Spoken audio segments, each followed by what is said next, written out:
The military judge raised his gavel, ready to deliver the verdict that would separate a war hero from his four-legged partner forever. Rex, the decorated military dog, would be reassigned to active duty.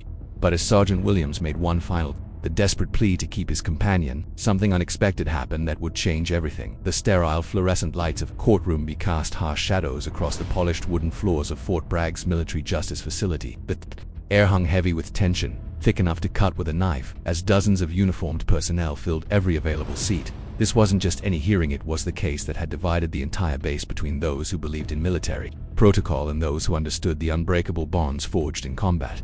Sergeant First Class David Williams sat rigidly in his wheelchair, positioned at the defendant's table with military precision despite the circumstances that had brought him there. His dress blue uniform was immaculate, every crease sharp as a blade, every metal polished to perfection. The Purple Heart, Bronze Star, and Combat Action Badge caught the light as his chest rose and fell with controlled breathing. But beneath the composed exterior, his heart was racing like it hadn't since that terrible day in Kandahar 3 years ago. Across the courtroom, separated by what felt like an impossible chasm, stood Rex. The German Shepherd's coat bore the subtle scars of countless operations, a nick in his left ear from shrapnel, a slight limp in his rear leg from a piece with debris, and eyes that had seen too much for any creature to bear. He stood beside Staff Sergeant Morrison, his current handler, but his posture spoke of profound disconnection. Where once there had been alertness and purpose, now there was only a hollow emptiness that broke Williams's heart with every glance. Dark eyes stared straight ahead, fixed on some invisible point beyond the courtroom walls. He showed no recognition of the man who had been his closest companion through 18 months of deployment hell. No tail wag, no ear twitch, no acknowledgement whatsoever. It was as if the explosion that had shattered Williams's spine had also severed every memory Rex had of their partnership. Colonel Alina Martinez, the presiding judge, reviewed the thick file before her with a methodical precision that had earned her reputation as one of the most fair but uncompromising officers in the military justice system. Her silver hair was pulled back in a regulation bun, and her weathered face bore the lines of someone who had made countless difficult decisions in service to her country. Today's ruling would be among the most challenging of her 30-year career. "This hearing will come to order," Colonel Martinez announced, her voice carrying the authority of decades in uniform. "We are here to determine the future placement of military working dog Rex, serial number K947829, currently classified as excess equipment following the medical retirement of his primary handler." The words excess equipment hit Williams like a physical blow. Rex wasn't equipment, he was family, a brother who had saved Williams's life more times than either of them could count. But the military saw things differently, and Williams knew that his emotional attachment carried little weight in a system built on regulations and strategic necessity. Captain Jennifer Hayes, the base's legal advocate representing the Army's interests, stood to present her case. She was young, probably mid-30s, with the sharp efficiency of someone who had never seen combat but understood military law with academic precision. Her briefcase contained documented evidence of Rex's training value, deployment readiness scores, and the growing need for experienced military working dogs in active theaters. "Your Honor," Captain Hayes began, her voice crisp and professional, "Rex represents a significant investment in military resources. His training alone cost the taxpayers over $60,000, and his operational experience makes him invaluable for current deployment needs. While we sympathize with Sergeant Williams's attachment to the animal, military necessity must take precedence over personal sentiment." Williams felt his jaw clench as Rex was referred to as the animal 3 years ago. Rex had been his battle buddy, his early warning system, his psychological anchor during the darkest moments of deployment. They had crawled through Taliban tunnels together, survived IED explosions, and slept back-to-back in foxholes while enemy fire crackled overhead. Rex had earned the right to be called by his name. Furthermore, Hayes continued, consulting her notes, Rex's recent psychological evaluations indicate that he remains fit for duty. His detection capabilities are unimpaired, his physical condition is acceptable for deployment standards, and his lack of response to Sergeant Williams actually demonstrates his ability to adapt to new handlers, a valuable trait in military working dogs. The irony wasn't lost on Williams. Rex's apparent indifference to him was being used as evidence that the dog was ready to bond with someone new, to risk his life again in another war zone with another handler who might not understand his quirks, his fears, or the tiny signals that had kept them both alive during their time together.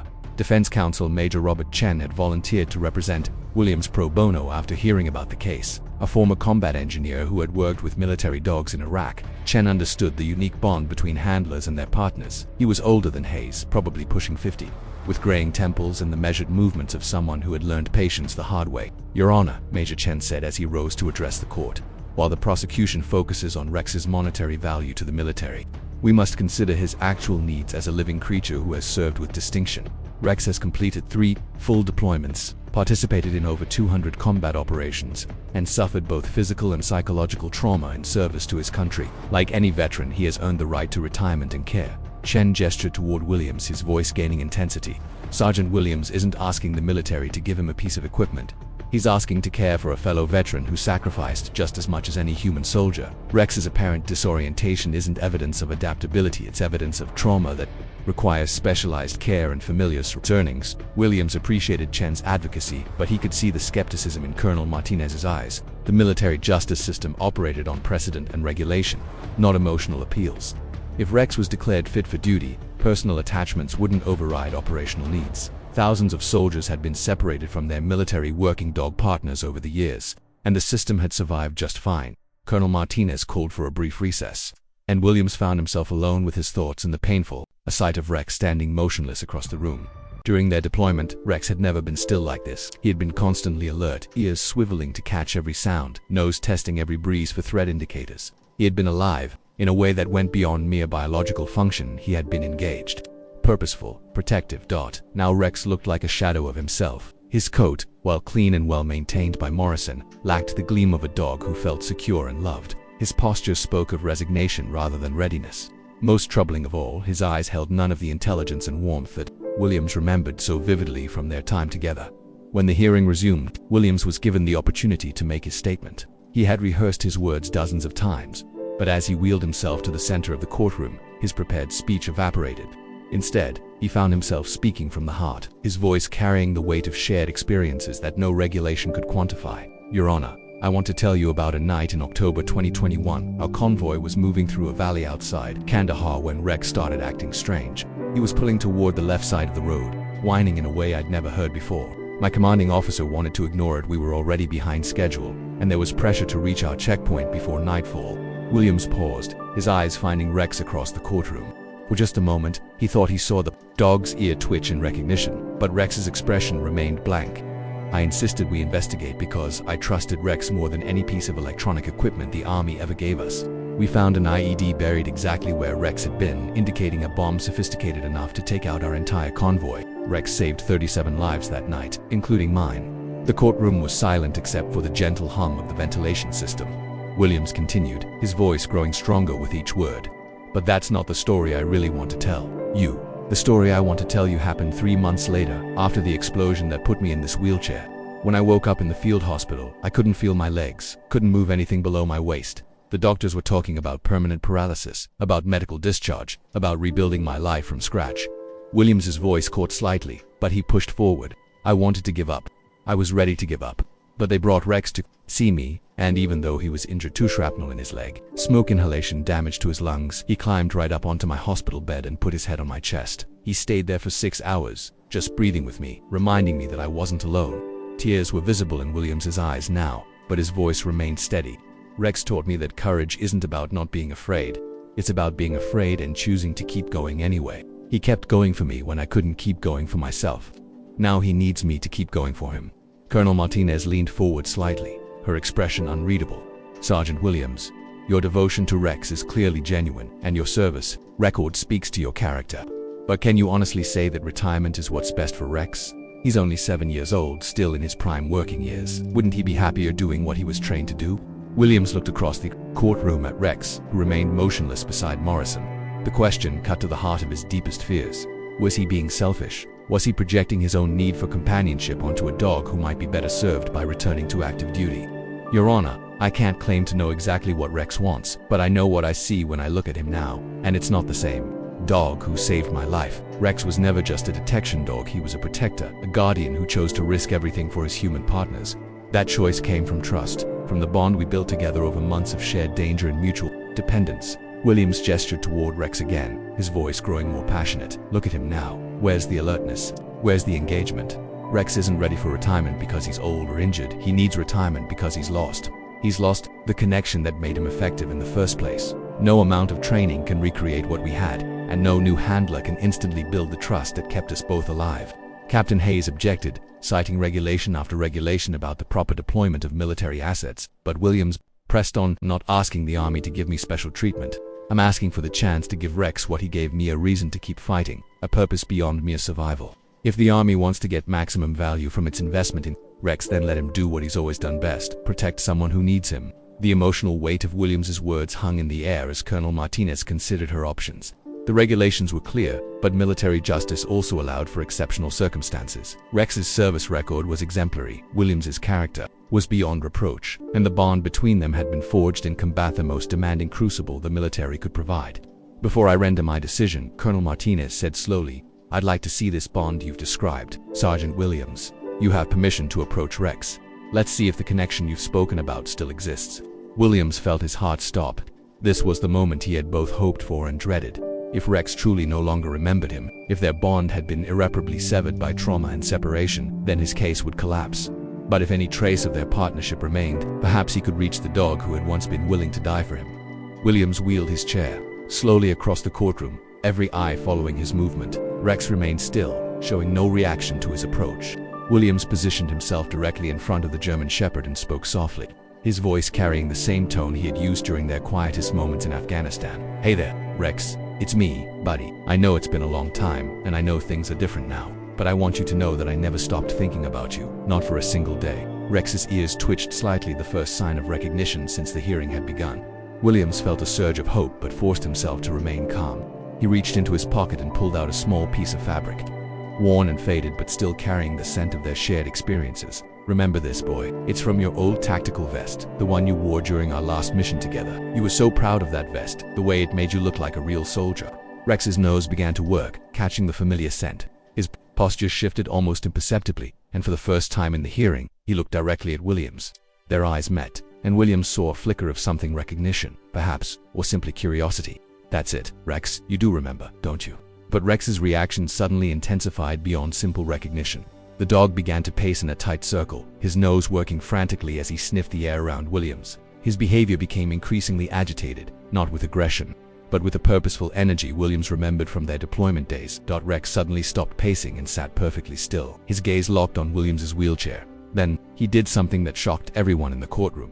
He began barking in the specific pattern he'd been trained to use when alerting to hidden explosives. "Alert! Alert! Alert!" The sharp, repetitive barks echoed through the courtroom as Rex assumed the rigid posture every military handler recognized as a positive detection signal. Morrison tried to calm Rex, pulling on his leash, but the dog was insistent. His alert stance was unmistakable to anyone familiar with military working dogs: focused, determined, and absolutely certain about what he had detected. Colonel Williams called out, his voice urgent but controlled. "Rex is giving a positive alert for explosive material. He's indicating something in this courtroom, and his training tells him there's a threat present." Colonel Martinez's expression shifted from confusion to concern. In 30 years of military service, she had learned to trust the instincts of experienced personnel, and both Williams and Rex qualified as experts in their field. "Clear the courtroom," she ordered sharply. "Security, initiate lockdown procedures. I want bomb disposal here immediately." The next 20 minutes passed in a blur of controlled chaos. Military police evacuated the building while explosive ordnance disposal specialists swept every inch of the courtroom. Rex remained calm but alert throughout the process, his attention focused on a specific area near the prosecution table. The bomb squad's initial sweep found nothing obvious, but Rex's insistence led them to examine everything more carefully. Finally, tucked inside the handle of Captain Hayes' briefcase, they discovered a sophisticated electronic device, not an explosive, but something equally dangerous in a military courtroom. "It's a recording device," the team leader reported to Colonel Martinez once the all-clear had been given. "High-end surveillance equipment, capable of transmitting real-time audio to an external receiver. Someone was listening to these proceedings illegally." The courtroom reconvened an hour later with a dramatically different atmosphere. Captain Hayes sat pale and shaken at her table, her briefcase now evidence in a criminal investigation. The recording device had been planted without her knowledge, but its presence raised serious questions about information security and potential espionage. "It appears," Colonel Martinez said slowly, "that Rex has just prevented a significant breach of military security. His detection capabilities remain not only intact but exceptionally sharp. More importantly, his response to Sergeant Williams suggests that their bond has not been severed by time or trauma." Williams reached down to stroke Rex's head, and this time the dog leaned into the touch, his tail wagging for the first time since they had been separated. The movement was subtle but unmistakable. Rex was coming back to himself, finding his way out of the fog of trauma and confusion that had clouded his responses. However, the colonel continued, This incident also demonstrates that Rex's value to military operations remains significant. His ability to detect threats in non-traditional environments could be invaluable for homeland security operations.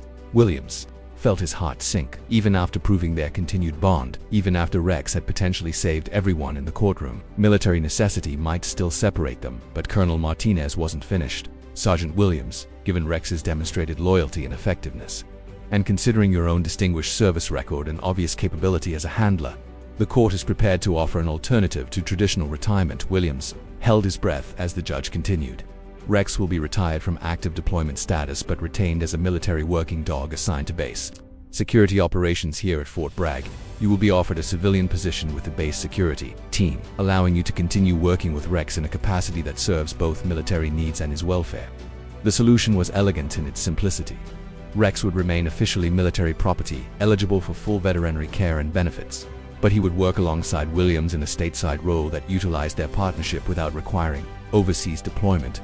Williams would have steady employment that accommodated his disability while keeping him in the field he understood best. Furthermore, Colonel Martinez added, this arrangement will be reviewed annually to ensure it continues to serve the best interests of all parties involved.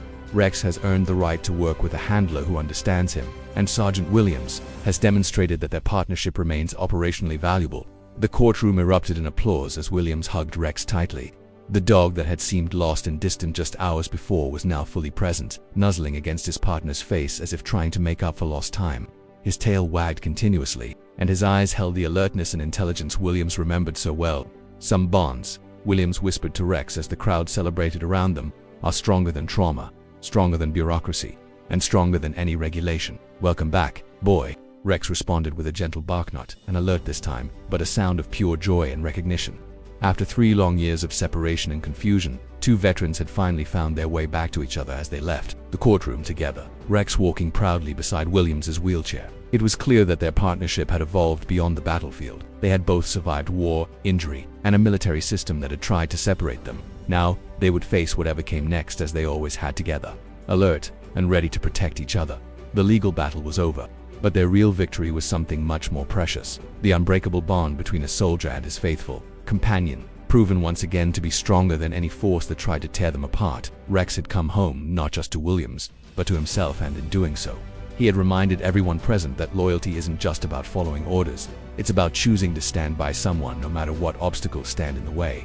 Afternoon sun streamed through the courthouse windows as Williams and Rex began their new chapter together. 2 veterans who had learned that sometimes the most important battles are fought not with weapons, but with unwavering faith in the bonds that define us. This story reminds us that true loyalty transcends regulation and bureaucracy. Rex and Williams proved that some connections run deeper than training or protocol. They spring from shared sacrifice and mutual trust forged in the most challenging circumstances imaginable. What other incredible stories of loyalty and justice are waiting to be discovered? Subscribe for more emotional tales that will restore your faith in the unbreakable bonds that define the best of humanity.